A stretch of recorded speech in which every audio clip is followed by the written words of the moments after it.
Okay जी, I have got 10 participants with me. Please एक दफा बाकी सबको भी कम्युनिकेट कर दो कि वो सारे के सारे लोग आ जाएं, तो फिर हम क्लास को स्टार्ट करें because it's already a bit late. तो अगर आप लोग कम्युनिकेट करते हो तो एक दफा जो है वो टेक्स्ट मैसेज आप ड्रॉप कर दो कि सब लोग जो है वो ज्वाइन कर लें।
ओके जी, अस्सलाम वालेकुम टू एवरीवन।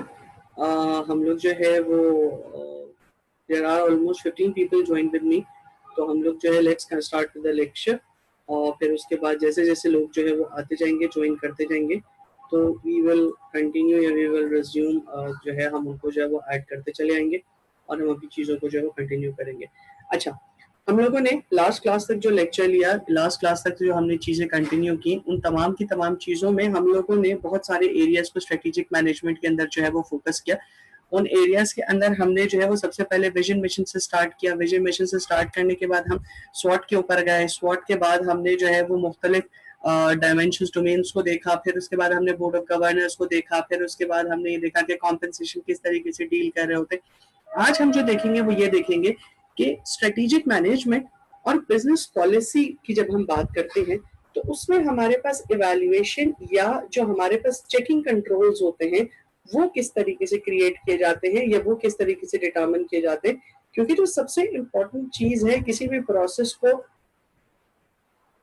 एग्जीक्यूट करने के लिए या किसी भी प्रोसेस को कंप्लीट करने के लिए या किसी भी प्रोसेस को सक्सेसफुल बनाने के लिए वो ये है कि during its process of working,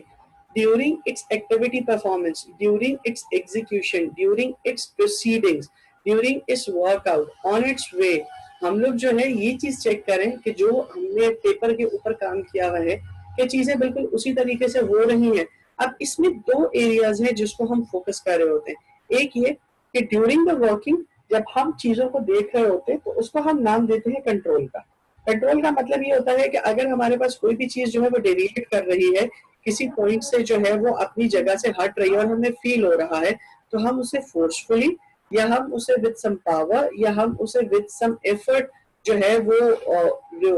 वापस अपनी जो है वो पैरामिसिस में या वापस अपने एरिया के अंदर जो है वो लेकर आते हैं। उसके बाद हम दूसरी मेथोडोलॉजी जो परफॉर्म कर रहे होते हैं वो हमारे पास होती है इवैल्यूएशन की परफॉर्मेंस। इवैल्यूएशन की परफॉर्मेंस का मतलब ये है कि हम इवैल्यूएट करते हैं after a certain period of time कि हमने इस पर्टिकुलर टाइम के बाद जो टारगेट या जो हमने माइलस्टोन रखा था अचीव करने के लिए, क्या हमने वो माइलस्टोन अचीव कर लिया है। अगर हमने वो माइलस्टोन अचीव नहीं किया तो हम कितने फासले पर हैं उस माइलस्टोन से और हमें कौन कौन से एफर्ट्स लगाने हैं कि हम उस माइलस्टोन को नेक्स्ट टाइम में अगले माइलस्टोन के साथ अचीव कर लें। ठीक है, तो इसको जब हम साथ लेके चलते हैं तो हम आगे आते हैं और आगे आके सबसे पहले हम लोग जो है वो ये देखते हैं कि इवैल्यूएशन एंड कंट्रोल प्रोसेस होता किस तरीके से, या इवैल्यूएशन या कंट्रोल प्रोसेसेस में क्या क्या एक्टिविटीज, क्या क्या परफॉर्मेंसेस या किस तरह के प्रोसेस फ्लोज या प्रोसेस मैप्स जो है चलते हैं। बाय द वे, जब हम इवैल्यूएशन और कंट्रोल की बात करते हैं तो इवैल्यूएशन और कंट्रोल का जो प्रोसेस होता है वो ऑलमोस्ट हर एक एक्टिविटी, हर एक प्रोसेस के अंदर सिमिलर ही होता है, लेकिन स्ट्रेटेजिक एनालिसिस में, स्ट्रेटेजिक इवैल्यूएशन में, स्ट्रेटेजिक पैरामीटर में या स्ट्रेटेजिक एनालिसिस के अंदर या स्ट्रेटेजिक एग्जीक्यूशन में इसकी सिग्निफिकेंस थोड़ी ज्यादा होती है। और सिग्निफिकेंस इसकी ज्यादा इसलिए होती है क्योंकि जब हम कोई भी काम स्ट्रेटेजिकली कर रहे होते हैं तो उसका इम्पैक्ट मल्टीपल टाइम्स आ रहा होता है और उसका इम्पैक्ट कंटिन्यूअसली लॉन्ग टर्म आ रहा होता है। तो जब एक चीज का इम्पैक्ट कंटिन्यूअसली लॉन्ग टर्म आ रहा होता है या एक चीज का इम्पैक्ट जो है वो मल्टीपल इफेक्ट शो कर रहा होता है, तो हमें इस चीज की जरूरत है कि हम जो है वो कंट्रोल और इवैल्यूएशन के मैकेनिज्म को अपने स्ट्रॉन्ग रखें, चेक में रखें, ताकि हम अपने डिजायर्ड रिजल्ट को अचीव कर सकें। अब सबसे पहले जो इवैल्यूएशन एंड कंट्रोल का जो मैकेनिज्म होता है वो इस डायग्राम के ऊपर होता है। जस्ट 1 मिनट इस डायग्राम को पढ़ो, फिर उसके बाद हम इस डायग्राम के अंदर जो है वो चीजें देखते हैं कि इस डायग्राम में चीजें क्या क्या इंक्लूड है।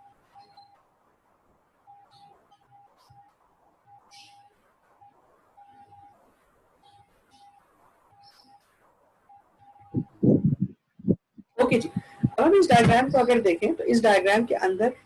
तकरीबन 5 स्टेप्स जो है वो फॉलो हो रहे हैं और 5 स्टेप्स में जो 4th स्टेप है वो स्टेप है जो हमारा ये डिटरमाइन करता है कि वेदर हमें 5th स्टेप पे जाना है या नहीं जाना। दैट मीन्स 4 स्टेप तो मेरे मैंडेटरी है, 4 स्टेप तो मुझे हर हाल में परफॉर्म करने हैं, बट 5वें पे जाऊंगा या नहीं जाऊंगा ये कंडीशनल होता है, ये यस या नो के ऊपर डिपेंड कर रहा होता है। ठीक है, तो हम सबसे पहला स्टेप देखते हैं। तो जो सबसे पहला स्टेप है हमारे पास, ये सबसे पहला जो हमारे पास सवाल है, ये सबसे पहला जो एरिया है जो हमें डिसाइड करना है वो ये डिसाइड करना है, डिटरमिन व्हाट टू मेजर। हमें मेजर करना क्या है, यानी ये होता ये है ऑर्गेनाइजेशंस के अंदर कि हमारे पास बहुत सारी चीजें एक वक्त में साइमल्टेनियसली रन कर रही होगी। लाइक हमारे पास बिल्डिंग भी बन रही होगी, हमारे पास इन्वेस्टर भी आ रहा होगा, हमारा जो है वो एक साइड पे डाउन साइजिंग भी चल रही होगी, फिर दूसरी साइड पे हम जो है वो एक्सपेंशन भी कर रहे होंगे, तीसरी साइड पे न्यू प्रोडक्ट डेवलपमेंट भी हो रही होगी, चौथी साइड के ऊपर हम जो है वो अपनी जो एग्जिस्टिंग प्रोडक्ट है उसको रिटेन भी कर रहे होंगे, छठी साइड के ऊपर हम नए लोग भी हायर कर रहे होंगे, सातवीं साइड के ऊपर हमारा बोर्ड जो है वो अपने आप को रीवैल्यूएट या रीकंसिडर भी कर रहा होगा, फिर उसके बाद हम पावर्स भी अपडेट कर रहे होते हैं। हम एक ऑर्गेनाइजेशन के अंदर एक पर्टिकुलर पीरियड की अगर बात करें तो उसमें बहुत सारी एक्टिविटीज परफॉर्म करते हैं। अब सवाल ये है उसमें से किस एक्टिविटी को, उसमें से किस एलिमेंट को मेजर करना है। बिल्कुल उसी तरीके से जिस तरीके से आप लोग जब यूनिवर्सिटी आते हो तो आप लोग यूनिवर्सिटी आते हो, यूनिवर्सिटी आके आप लोग दोस्तों के साथ चिट चैट भी करते हो, आपकी लड़ाइयाँ भी होती हैं, आप लोग क्लासेस भी अटेंड करते हो, आप लोग डिस्कशन भी करते हो, आप लोग इनफॉर्मल डिस्कशन भी करते हो, आप लोग पढ़ाई भी कर रहे हो, तो लेकिन मेजर क्या करना होता है आखिर में, या अल्टीमेटली मेजर आपको क्या करते हैं आप लोग अपने आप को, तो आपके पेपर में कितने मार्क्स हैं, ठीक है। तो वो चीज जो मेजर करना है, यानी कि आपको अपनी तमाम के तमाम एक्टिविटीज में से कौन सी एक्टिविटी मेजर करनी है,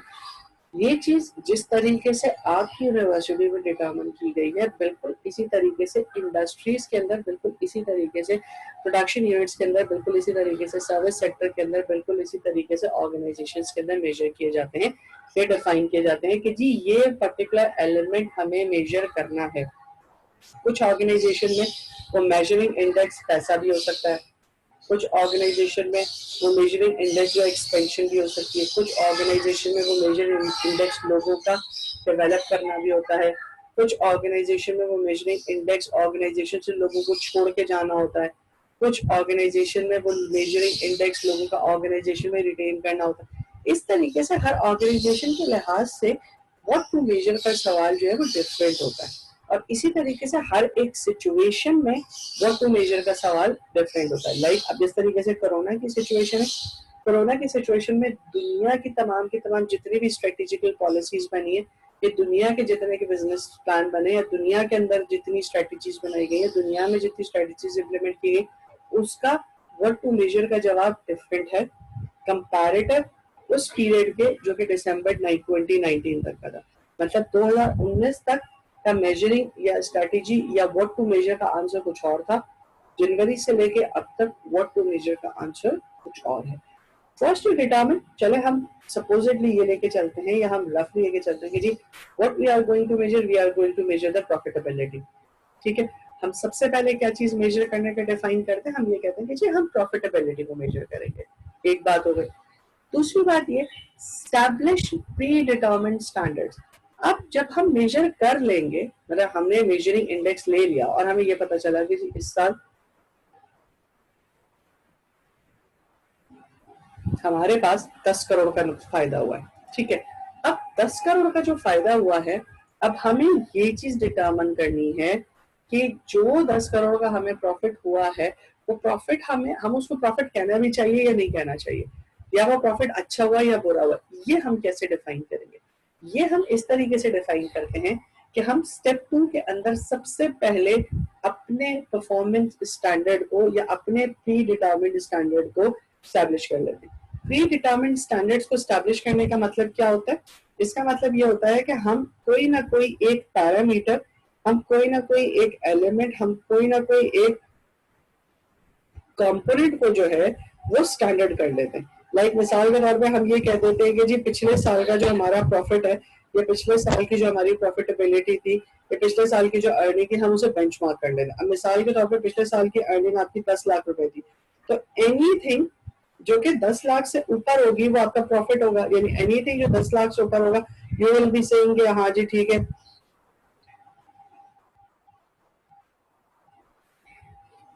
यू विल बी सेइंग कि हाँ जी ठीक है, सही है, ये जो है हमारे पिछले साल से जो है वो ज्यादा हो गया है। या अगर 10 लाख की जगह पे जो है वो 9 लाख हो गया, तो इसका मतलब ये है, आप ये कहोगे कि जी हमारा पिछले साल के मुकाबले में कम हुआ है। तो आप मुकाबला किससे करोगे, वो जो मुकाबला करने वाली बात है, जो मुकाबला करने वाला जो एलिमेंट है, वो आपका कहलाता है एस्टैब्लिश प्री डिटरमिन्ड स्टैंडर्ड्स को, ठीक है। स्टैंडर्ड्स को प्री डिटरमिन करने का what you do is that you now measure the actual phenomena,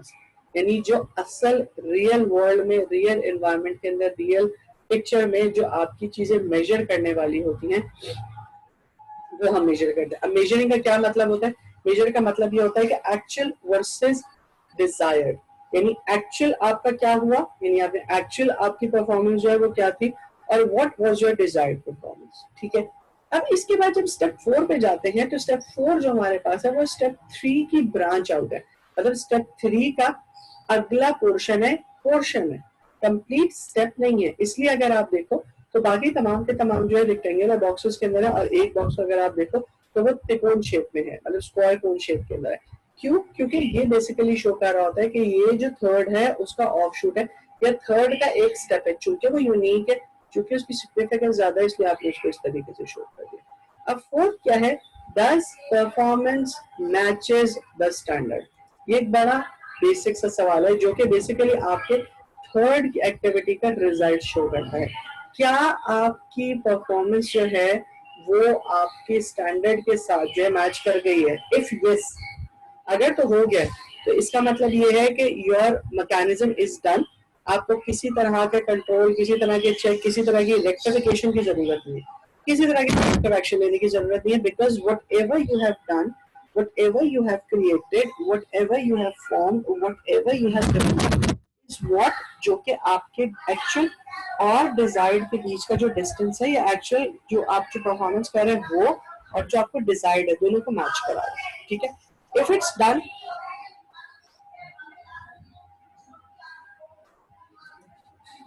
that means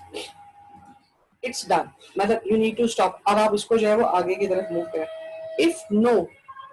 अगर जो है वो नहीं हुआ, लाइक आपके एक्चुअल और डिजायर्ड के अंदर फर्क आ रहा है। अच्छा, फर्क दोनों सूरतों में आ सकता है, लाइक एक्चुअल और डिजायर्ड के दरमियान ये भी फर्क आ सकता है कि जी एक्चुअल कम था, डिजायर्ड ज्यादा था, ये भी एक फर्क आ सकता है। और एक फर्क ये भी आ सकता है कि जी डिजायर्ड कम था और एक्चुअल उससे कहीं गुना ज्यादा हो गया। ये भी एक मेजरमेंट जब होता है। अब इसकी एग्जांपल हम किस तरीके से लें? अभी मिसाल के तौर पे फाइजर ने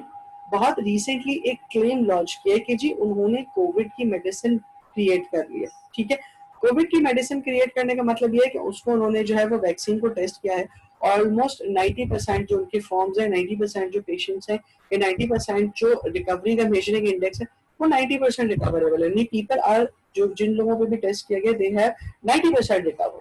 ठीक है, अब इस तरह की जो सिचुएशन बनती है,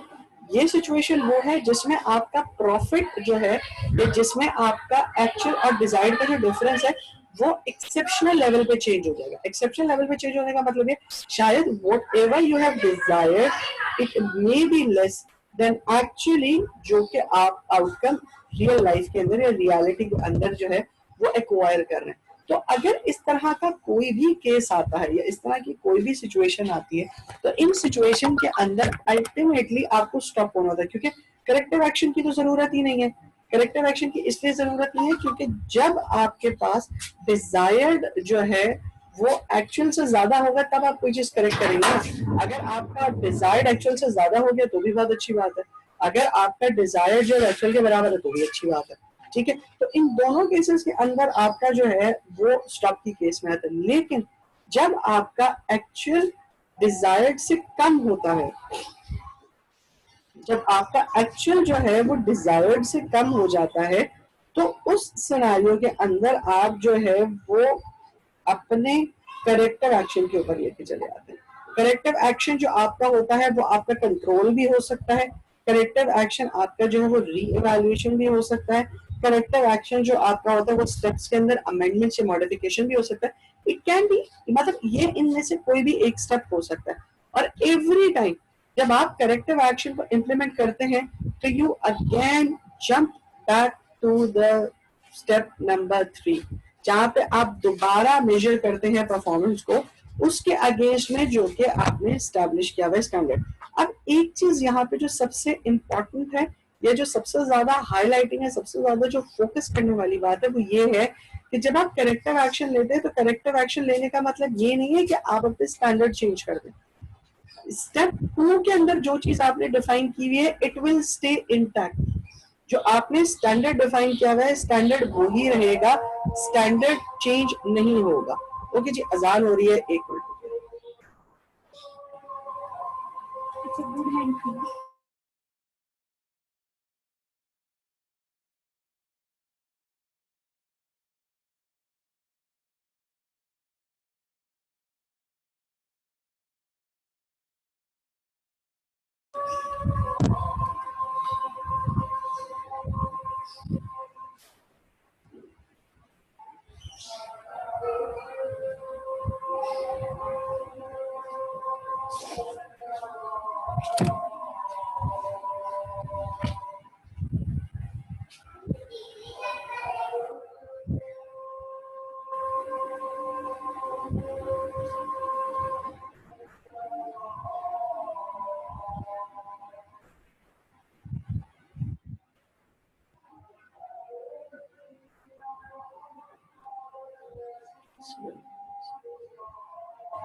ओके जी, हम लोग जो है गेटिंग बैक, और हम लोगों ने जो है वो अब इसके अंदर जो है अभी हमने बात कर रहे थे, और हम ये कह रहे थे कि जब हम स्टेप 5 के ऊपर जाते हैं और स्टेप 5 के बाद हमें जब इवैल्यूएट करना होता है तो हम इवैल्यूएट करके स्टेप 3 के ऊपर आते हैं, हम स्टेप 2 में नहीं जाते। दैट मीन्स हम कभी भी अपना मेजरिंग एलिमेंट इंडिकेटर चेंज नहीं करते। मेजरिंग यूनिट या मेजरिंग यार्डस्टिक जो है वो हमारी वही रहती है, जो चीज चेंज होती है वो हमारी परफॉर्मेंस चेंज होती है। ठीक है, इसके बाद ये पूरा के पूरा स्टेप, जी जैनब कुछ कह रहे हो बेटा?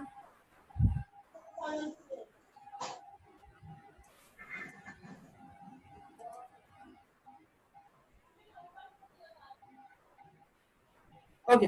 हम इसके बाद जो है यहाँ पे जो है वो ये पूरे के पूरे स्टेप पे ये हमारा पूरा के पूरा प्रोसेस होता है। अच्छा, इस प्रोसेस में एक चीज अंडरस्टैंड करने की जरूरत है कि ये जो करेक्टिव एक्शन से दोबारा वापस ये जो यस नो होता है हमारे पास, ये बेसिकली हमारा इवैल्यूएशन स्टेज होता है। ठीक है, करेक्टिव एक्शन हमारा कंट्रोल प्लान होता है। ठीक है, हम अगर इवैल्यूएशन के अंदर जो है इफ वी आर ओके, हम कंट्रोल एक्शन के ऊपर नहीं जाएंगे, बट अगर हमारा इवैल्यूएशन प्रोसेस हमें गड़बड़ शो करता है तो वी विल मूव या ये we will work out for the next step या for the control mechanism. Okay, corrective action के कुछ सवाल होते हैं, लाइक हमने ये पूरी की पूरी जो डायग्राम पढ़ी, इस डायग्राम के अंदर जो है करेक्टिव एक्शन मतलब करेक्शन लेने के लिए भी जो है आपको कुछ सवालों के जवाब देने होते हैं। ऐसा नहीं हो रहा होता कि आप किसी भी जगह पे जो है वो करेक्टिव एक्शन ले रहे हो। करेक्टिव एक्शन फायदेमंद वहां होता है कि करेक्टिव एक्शन फायदेमंद उस वक्त होता है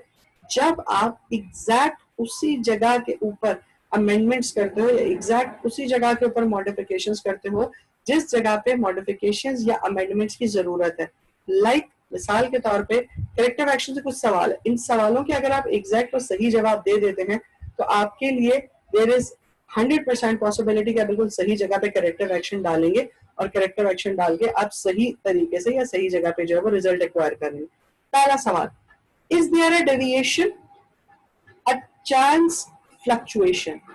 कि आपको ये डिफाइन करना होता है सबसे पहले कि जो चीज आप इवैल्यूएट कर रहे हैं, जहां पे आप इवैल्यूएशन कर रहे हैं, जहां पे आपको करेक्शन करेक्टिव एक्शन लेना है, वहां सबसे पहले तो आप इस सवाल का जवाब दें कि वेदर उधर डेविएशन है, यानी क्या वहां पे डिफरेंस आ रहा है, क्या वहां पे एक्चुअली डिजाइन के दरमियान डिफरेंस है या उस डिफरेंस के होने का चांस है। मिसाल के तौर पे आपके अगर 45 मार्क्स पासिंग है, ठीक है, और आपके अगर 44.5 मार्क्स आए हैं, तो अब यहाँ पे सवाल जो है वो ये है कि क्या आप फेल हो गए हैं या आप फेल हो सकते हैं। ये सवाल का जवाब जो है वो आपका पहला डेविएट कर रहा होता है। ठीक है, क्योंकि 44.5 और 45 आपके पासिंग मार्क्स है, तो it's a chance of fluctuation, it's a chance कि जी ये चीज हो भी सकती है और नहीं भी हो सकती। ठीक है, और एक चीज ये है कि आपको 45 नंबर लेने से पास होने का आपके 30 नंबर है, तो that means you are done, you are through, आप पास नहीं हुए। तो वही सेम चीज जब हम करेक्टिव एक्शंस की बात करते हैं तो यहाँ पे हमें डिफाइन करना जरूरी होती है कि हम पहले ये चीज डिटरमिन कर लें कि क्या वाकई डेविएशन है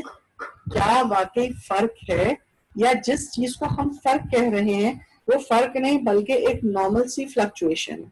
ठीक है, ये हमारे पास पहला सवाल होता है। हम इस सवाल का जवाब दे देते हैं, we are able to understand, we are able to answer के जी हम अजीज फर्दर आगे सेकंड क्वेश्चन पे जाएंगे या नहीं जाएंगे। दूसरा सवाल जो हम रेस करते हैं वो ये है कि are the process being carried out correctly और नॉट,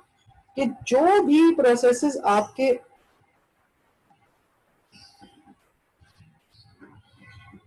अच्छा बेटा ये गुड्डी कौन है, मतलब if you tell me the name तो मैं इनको करूं। शी सेइंग कि वो ज्वाइन नहीं कर पा रही है बेटा, अब मेरे पास कोई इनविटेशन गेस्ट आ नहीं रहा, मेरे पास ज्वाइनिंग पे ही आ रहा है अभी, फिर बाकी तो सब ज्वाइन है।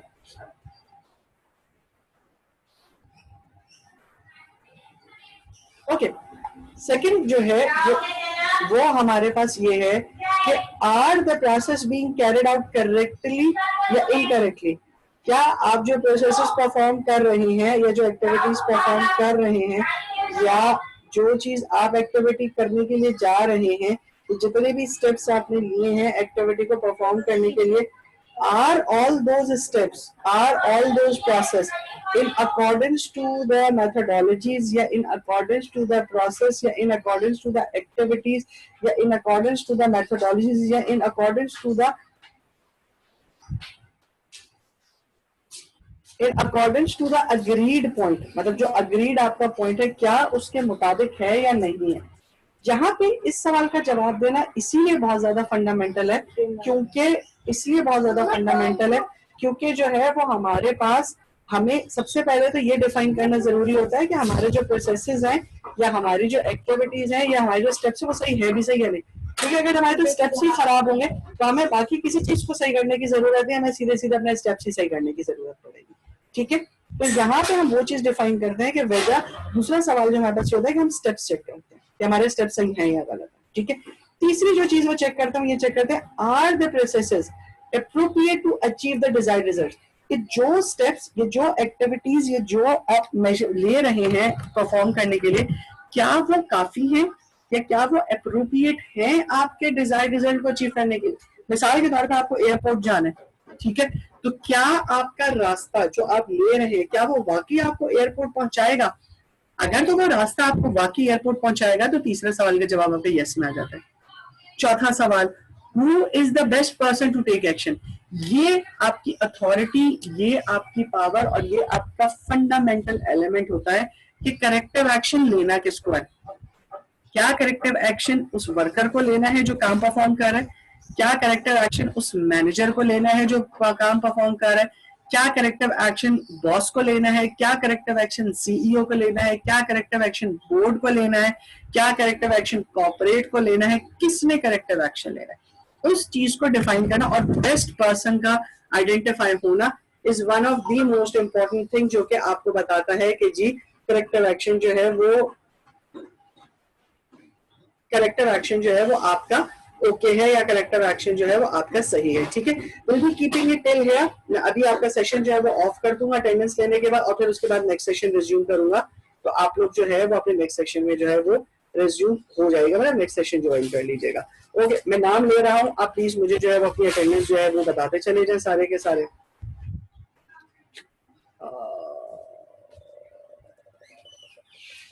अच्छा, अब्दुल हमीद हो गया, अब्दुल वलीद हो गया, अलमास सत्तार हो गया, अंसा हो गया, अंसा के बाद हफ्सा है,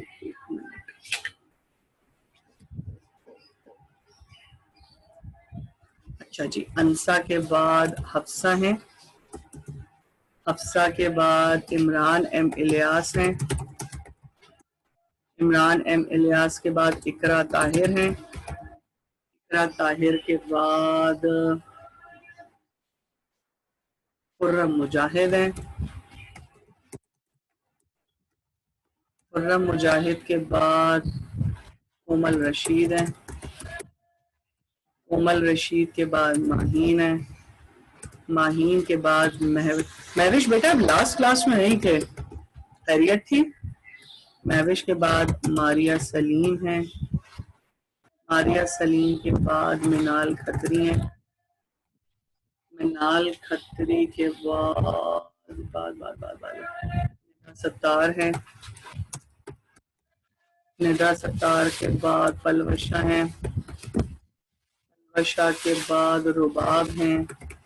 रुबाब के बाद सूबिया हैं, सूबिया के बाद ज़ैनब हैं, ज़ैनब के बाद जब्बार है, जब्बार के बाद मुस्कान है, और मुस्कान के बाद फीलिक्स भी तो आया था अभी, फीलिक्स है, और इसके बाद फरीहा खान भी हैं।